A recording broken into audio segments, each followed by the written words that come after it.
Hello students, welcome back to Sociology classes BA Part 2. Today our topic is dowry. Okay? आज हम पढ़ेंगे dowry के बारे में. डाउरी मीन्स दहेज. ओके, दहेज क्या होता है?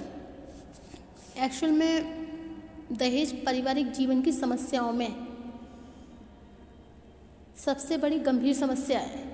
यह सच है कि हिंदू समाज में बाल विवाह, विवाह विच्छेद पर नियंत्रण और बहुत सी दूसरी रूढ़ियों के कारण अनेक विघटनकारी प्रवृत्तियां उत्पन्न हुई हैं.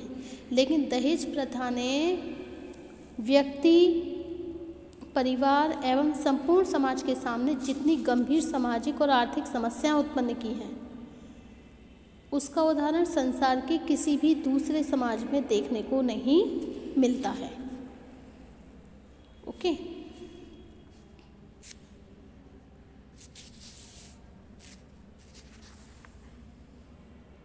दहेज क्या होता है?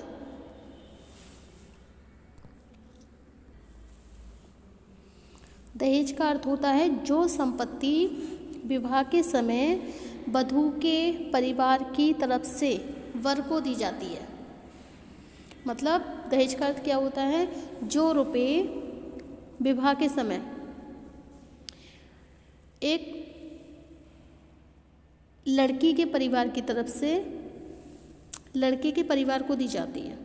ओके, मतलब वधू के परिवार की तरफ से वर पक्ष को दी जाती है. दहेज को उर्दू में हम जहेज भी कहते हैं. यूरोप, भारत, अफ्रीका और दुनिया के अन्य भागों में दहेज प्रथा का एक बहुत लंबा इतिहास है.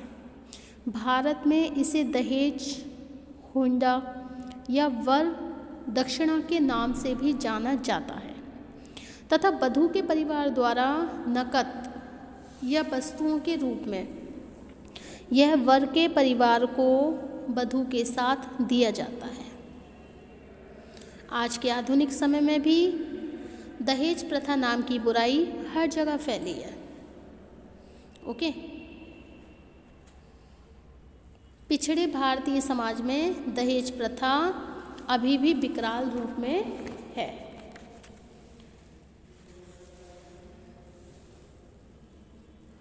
दहेज प्रथा के कारण भारत में प्रतिवर्ष लगभग काफ़ी स्त्रियां दहेज के कारण आत्महत्या भी कर लेती हैं. ओके, आत्महत्या भी कर लेती हैं. और आरंभ में दहेज की समस्या मुख्यतः धार्मिक विशेषताओं से प्रभावित थी, लेकिन आज इसमें आर्थिक स्वार्थ जुड़ जाने के कारण इसने अत्यधिक विषम रूप ले लिया है. ये समस्या तब और गंभीर हो जाती है जब बाह्य रूप से प्रत्येक व्यक्ति दहेज प्रथा की कटु आलोचना करता है, लेकिन अपने पुत्र के विवाह के समय वही व्यक्ति दहेज का सबसे बड़ा समर्थक बन जाता है. और इस समस्या का दूसरा पक्ष क्या है?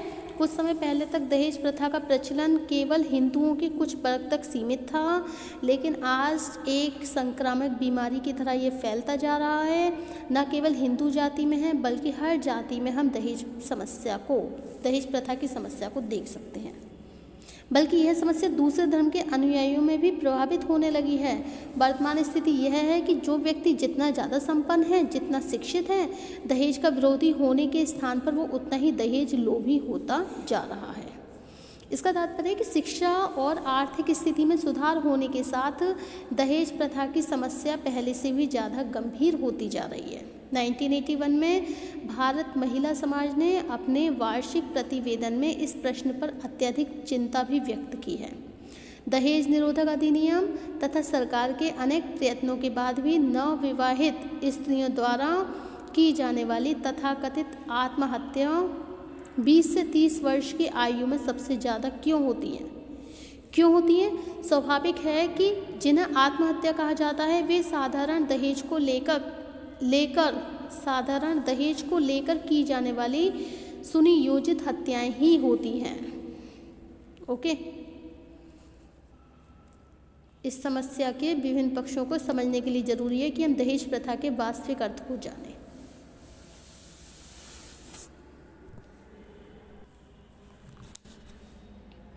सबसे पहले हम जानेंगे डाउरी का अर्थ क्या होता है. Dowry stand for D for donkeys, O for of the first order, W for who can't stand on their own feet are for rely on their wives' riches, and why yet shameless. Okay, we a man not beggar to ask dowry. इंसान बनिए, दहेज लेने के लिए भिखारी मत बनिए. Okay, तो डी फॉर डंकी और ओ फॉर क्या हो गया, फर्स्ट ऑर्डर, मतलब डंकी गधे. फर्स्ट ऑर्डर पहले ऑर्डर पर, हु कांट स्टैंड, जो अपने पैरों पर खड़े नहीं हो सकते, जो अपनी वाइफ की अमीर होने का इंतज़ार करते हैं. वो सोचते हैं कि उनकी शादी एक ऐसी अमीर लड़की से हो जिनसे उन्हें दहेज मिल पाए.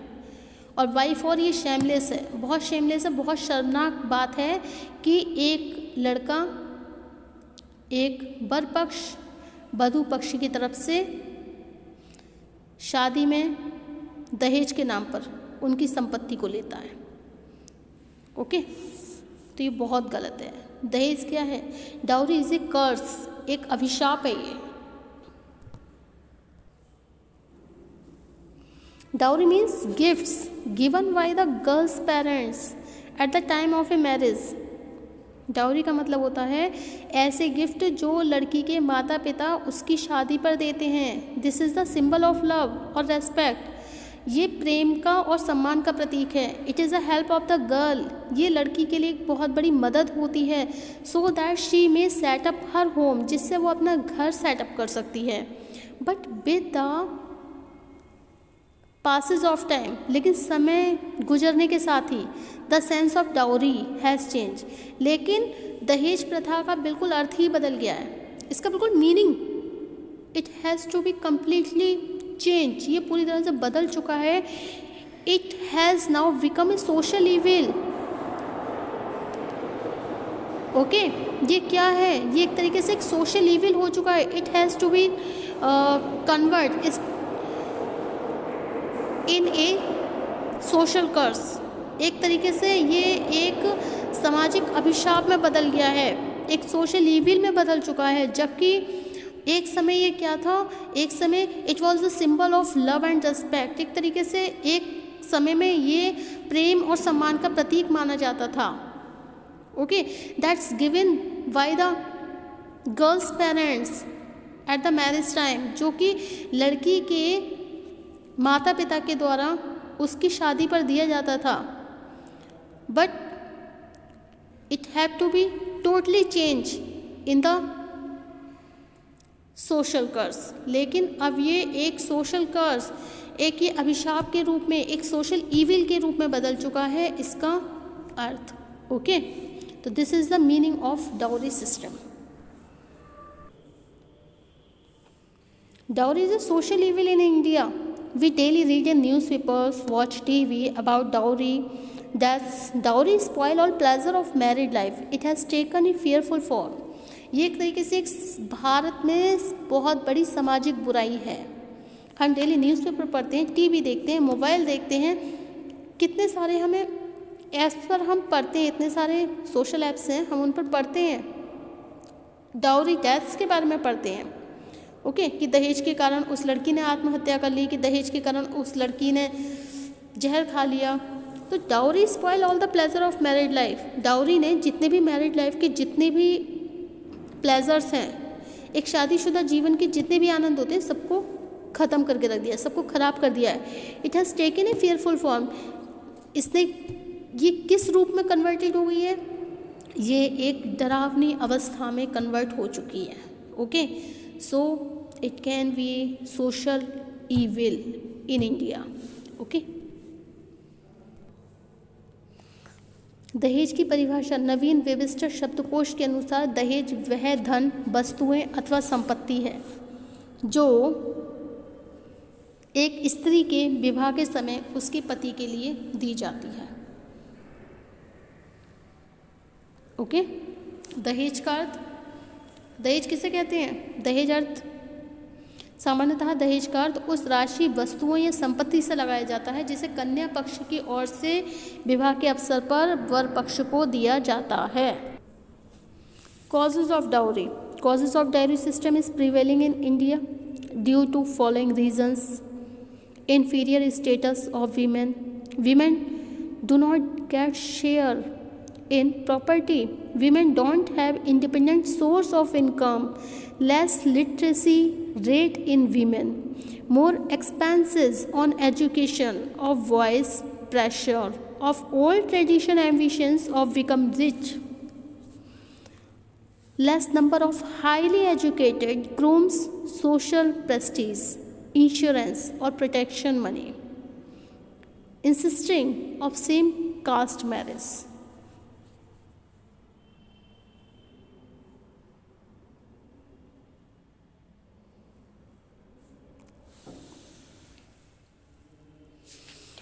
तो दहेज प्रथा के क्या क्या कारण हैं? दहेज प्रथा ने बहुत सारी समस्याओं को बढ़ा के रख दिया है।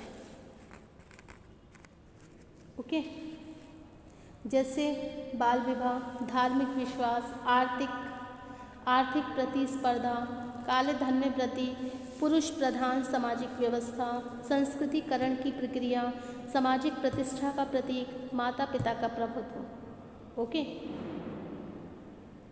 धार्मिक विश्वास ने भी दहेज प्रथा को प्रोत्साहन दिया है। माता पिता द्वारा अपनी कन्या को अधिक से अधिक संपत्ति, आभूषण और उपहार देना विवाह संस्कार से संबंधित एक तरीके से एक धार्मिक कृत्य माना जाता है। सामाजिक प्रतिष्ठा का प्रतीक, दहेज प्रथा को इसलिए और प्रोत्साहित किया जाता है जिसमें उनकी लड़की को अपने पति के संयुक्त परिवार में अधिक प्रतिष्ठा मिल सके। पुरुष प्रधान सामाजिक व्यवस्था, दहेज प्रथा के माध्यम से स्त्रियों पर पुरुषों के प्रभुत्व को स्थापित करने का प्रयत्न किया गया है। ऐसा नहीं है कि स्त्रियों ने कभी इस व्यवस्था का विरोध ना किया है, लेकिन जब भी स्त्री स्वतंत्रता के नाम पर इसका कोई विरोध करती है तो उसको बहुत सारी असमर्थताओं का सामना करना पड़ता है। इसके फलस्वरूप स्थिति में कोई भी वास्तविक सुधार नहीं किया जा सकता है। Conclusion, people should not attend such marriages. Girls should refuse to marry boy who ask for dowry. लोगों को इस तरह की मैरिज बिल्कुल नहीं करना चाहिए जिसमें लड़के दहेज की मांग करते हैं। Dowry act should be change. ये दहेज प्रथा बदलनी चाहिए। Accepting dowry should be made a non-valuable crime. It should be mandatory to sarpanch, chalathi, corporator and negus to report such cases to the police. For actions, police on their own should file complaints against dowry takers. जो भी दहेज लेते हैं उसकी complain police को देनी चाहिए। Okay, इस दहेज प्रथा को रोकना चाहिए, इस दहेज प्रथा को ख़त्म करना चाहिए। और जो लोग दहेज मांगते हैं हमें उन लोगों से बिल्कुल भी दहेज को, इस समस्या के नाम पर जो मांग करते हैं उस समस्या को हमें जड़ से ख़त्म करना चाहिए। हमें ऐसे लोगों से बिल्कुल अपनी बेटी की शादी नहीं करनी चाहिए। ऐसे लड़कों से बिल्कुल शादी नहीं करनी चाहिए बेटियों की जहाँ पे लड़के दहेज मांगते हैं। ओके, तो इस समस्या को हमें ख़त्म करना होगा और दहेज के नाम पर ये जो हमारी सोशल इविल है, ये जो सामाजिक बुराई है, उसका अंत हम तभी कर सकते हैं जब हम दहेज प्रथा का विरोध करेंगे। Okay, so thank you for watching my YouTube channel. Thank you so much.